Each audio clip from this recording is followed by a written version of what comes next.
Hello, and thank you for joining us whenever and wherever you're actually watching this. I have with me today, we're going to have a chat with Rob Lovatt of Thornbridge Brewery in England. And Rob is, well, what we're going to be talking about specifically is Fonio beer that they've recently brewed. And for those who don't know, Fonio is basically it's a staple West African crop, but it's not really widely used for brewing. So Rob has generously offered to give some time to talk about why they came up or why they decided to brew with Fonio, what their experiences were, and what they think and any future is for that as a kind of a staple brewing crop, basically, I suppose.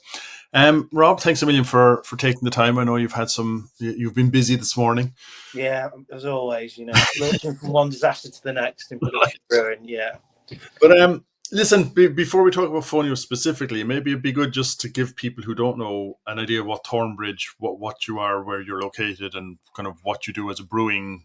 If you have a particular brewing style, a particular vision for brewing. So we're based in Bakewell, Derbyshire, which is kind of in central England. It's in a national park, beautiful part of the world. And I mean, I've been here since 2010, so a big chunk of my brewing career. And I'd say that we're brewers of integrity. That's how I've always described ourselves. We don't compromise.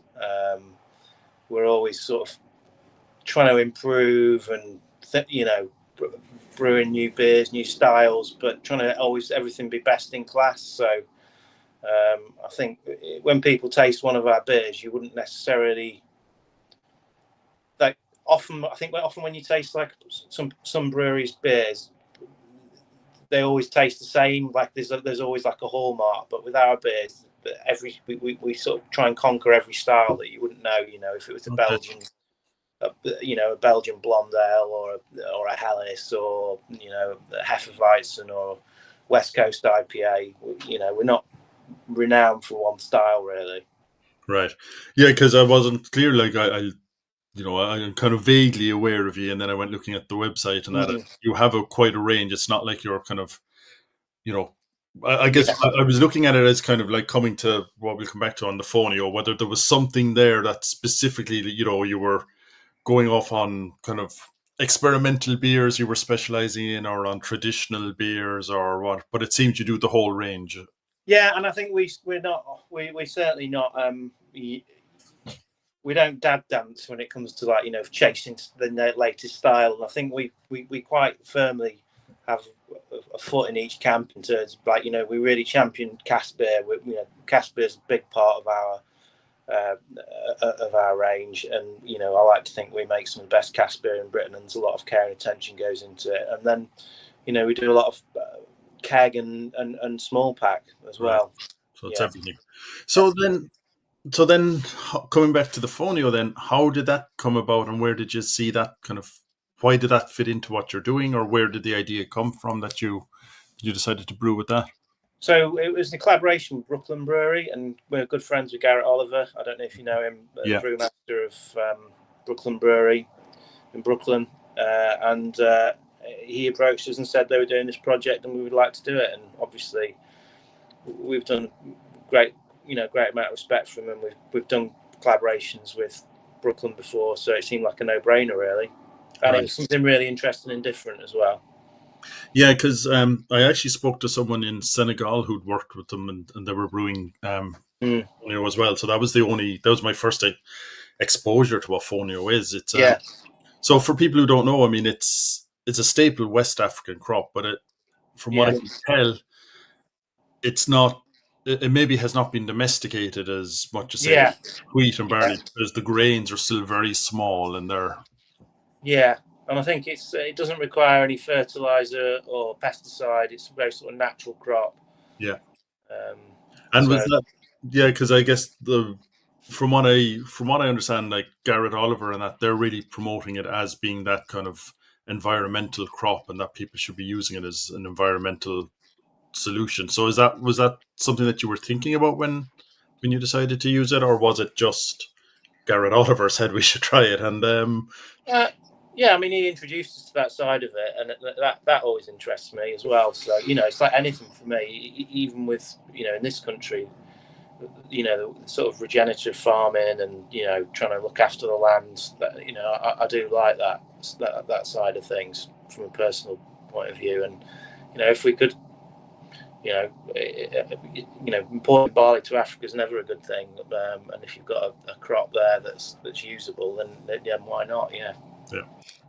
So what? But the brewing with it is different because again, you might clarify for me because I'm very vague on it. But as I understand, like it's so small that the grains are so small, you don't malt it, so it kind of has to be mixed in with something else. Or yeah, it's like pre-gelatinized, and then you have it as. I mean, you could do 100% Fonio beer. I'm not 100% sure how you'd lauter it, but the way we just had it, 15 to 20%, and it didn't block the mash at all. And what I was really interested, I mean, we could have brewed any style we wanted, but I just thought because we're renowned for cask beer, and it would be good that sort of African British fusion, that we decided to go down the cask ale. okay. And Fonio is remarkably light in colour, so if you brewed 100% Fonio beer, it'd be so light, and I just thought it'd be really good to emphasise that and just stick with pale ale malt with 20% of that, which would result in a really sort of pale beer. Right. And does that work again because you're not malting the Fonio? It's so small, so the enzymes then are just coming from your 20% of the other malt. The other 80%, yeah, would be, the other 80%, sorry. So yeah. it's those enzymes then but you just otherwise treat it. You just throw it into the mash. Just throw it into the mash, yeah. Okay, so yeah. So it's not complicated at all. No. Well, but I always say brewing's not that complicated, but then people say, well, it must be because not everyone makes good beer. But yeah, no, that's true. But so what's your experience of it then? I mean, this is the first one you've done, and so what do you see as the benefits? Like what came out of it, or what would you think about doing? How did the beer come out the way you wanted it to? Yeah, it did. I mean, adjuncts have always been used in brewing, and you would probably refer to it as an adjunct, I guess. But that's not shouldn't be a derogatory term. I like maize. At say 10% in certain lager styles, and even ales. It just gives it that different character. You don't need to be 100% malt all the time, and it certainly does. It gives it that that colour is the main thing it brought to the party, and also it had this sort of like lychees fruitiness that you could tell was there, but only just. So it was really good to brew with, and it came out as we expected. And how did you get hold of it? I mean, is it an easy grain to get hold of, or did you have to go to an awful Well, lot? I suppose it's in its infancy at the moment, and that's the thing. So it was just shipped over from Senegal to us in a pallet, like a builder's sack. Yeah. But it wasn't difficult to source. You could just find it and. I mean, I don't know what it'd be like for someone else to go and source it now, and how easy it would be, and what the availability is. But for us, for this project, it wasn't a problem, no. Right. So, and so, what's your opinion of it then? Is it something? First, maybe I should go back a bit. Like how has it been received? You've only just released it a few weeks ago, is it? Yeah, I think we've sold out. Everything's sold out. So I think that particularly the cask. I don't know what the stock of the bottles are like, but yeah, it's gone really well. Right, and do you know, like the feedback you're getting from it? So then, if it's in cask, like the pubs, are they just? Do you know if people are coming to look for it just out of a curiosity, out of like it's something new, or why are people buying it? I suppose the story. It's a nice story, and it's a good beer. So it's probably a mix of reasons why people are buying it. Yeah. And are you getting much again, like kind of resale of it, or is there only a certain amount so that you're only getting one cask to each pub, so you don't know what the. We've brewed a few batches of it, and I'd have to talk to the sales guys really to see what the plans are when it's next in the production plan. Yeah. Okay, so it's something you're going to do again? I would like to. Yeah. Right. So yeah. So what do you learn out of it? I mean, what did you take away from it? Is there any particular style of other beer that you'd do it with, or? I think it'd lend itself to anything, Brian. I don't think there's one particular style. it would or wouldn't work with. Right. Yeah. Okay. Yeah. So no, it's an interesting idea, and like I said, Garrett Oliver has obviously been pushing it enough. Mm. He seems to be really kind of driven to kind of have other people see the benefits of it. And as, like I said, from what I can understand, his approach is essentially the environmental approach of it. That is the hardy thing. And so, have you been talking to any of the other brewers he's worked with on it, or? No, I've not had that opportunity yet, but I'd like to. Yeah. Yeah. So it might be. I guess you don't have a clue because you don't know about the brewing or the growing of it, like whether there is the opportunity for it to expand into into a wider range of products, because can it be grown at scale, I guess.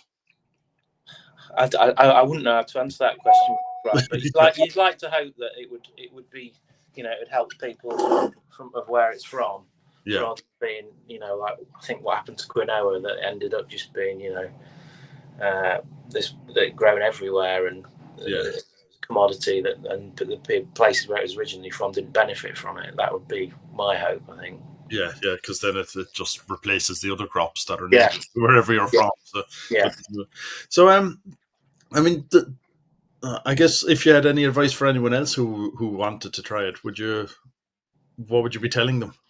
I don't think it's a difficult grain to handle, and I think that from our experience, it was relatively what's the word I'm looking for? The results were predictable. It's not like you're going to throw you any curveballs and you end up with a product that's just like, wow, what the hell's that? I'm not going to be able to sell it. I think stick to that 15 to 20% to start with, and then if you want to push it further than that, you try it. Yeah, but there's no kind of steep learning curve or throw. No. So, and that 20%. I mean, are you thinking that the next batch that you're going to try increasing the slowly and going to a full Fonio beer? Because you said that, I don't know if the full Fonio beer is for us, but I think Garrett might push a full Fonio. Yeah. All right. Can I ask you something else as well? I know you said Fonio, but I saw you're after taking ownership of a Burton Union system. Yeah, so Marston's were decommissioning the Burton Union system, and there's this crazy idea of taking part of it, and its new home being at Thornbridge, which we've done.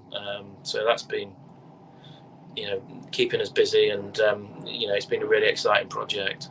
Yeah, because are you now the only brewery in England with one? Yeah, in the world, I think now. In the world. Okay. I think Firestone Walker have got something similar, but it's not the same. It's I think theirs is just like it is a few barrels that cascade into each other. As ours is the we're good friends with Firestone, so I will pick their brain on their experience. But ours is the only union system in the world. Yeah. Right, and you haven't brewed with it yet, though. Yeah, we've brewed one batch on it, and we're brewing another beer as we speak today. We're brewing the first sort of proper bespoke union beer. Okay. Today. Yeah, because that must be exciting. Absolutely, yeah. I suppose just for anybody who doesn't know, maybe you could just explain that it's what it is, because you'll probably give a much better explanation than I would.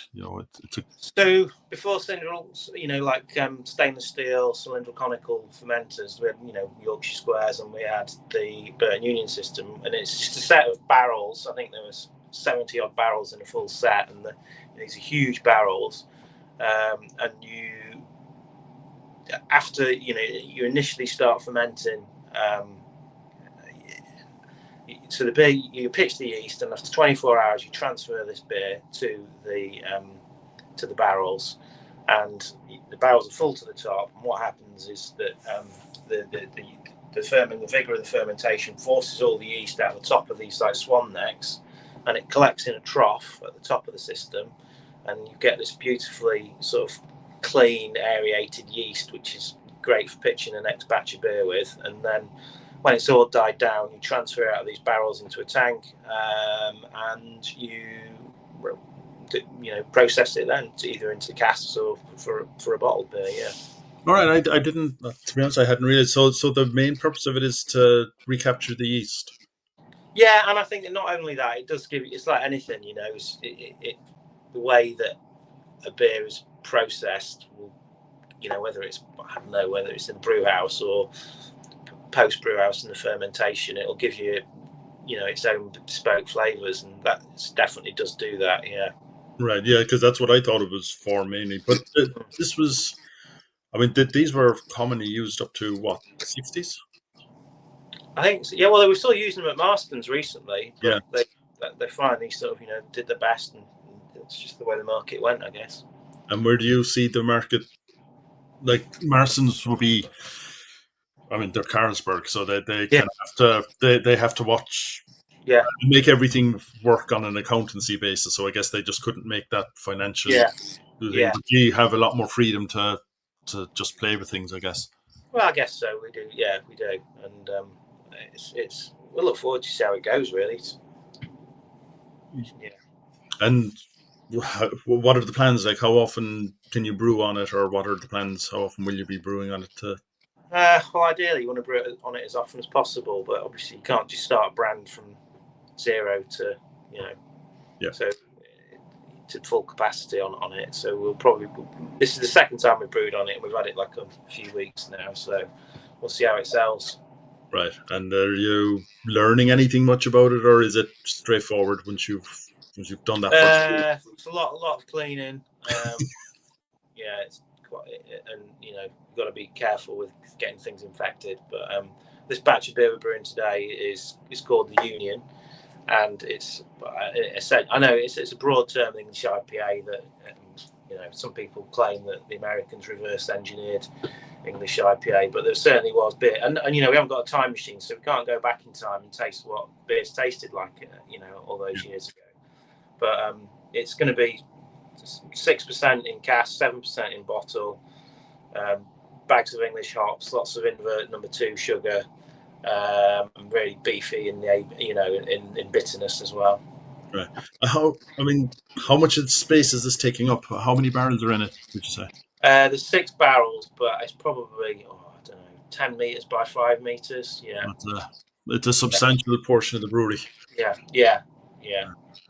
Which I guess, like we said, Carlsberg and that can't justify wasted space, whereas yeah, because they have to make every percent count. All right. Listen, I know you're really busy because you've been solving problems there all morning, so I don't want to hold you. Is there anything in the Fonio that could you do a Fonio beer in a Burton Union system? Would it work? Would you think it would?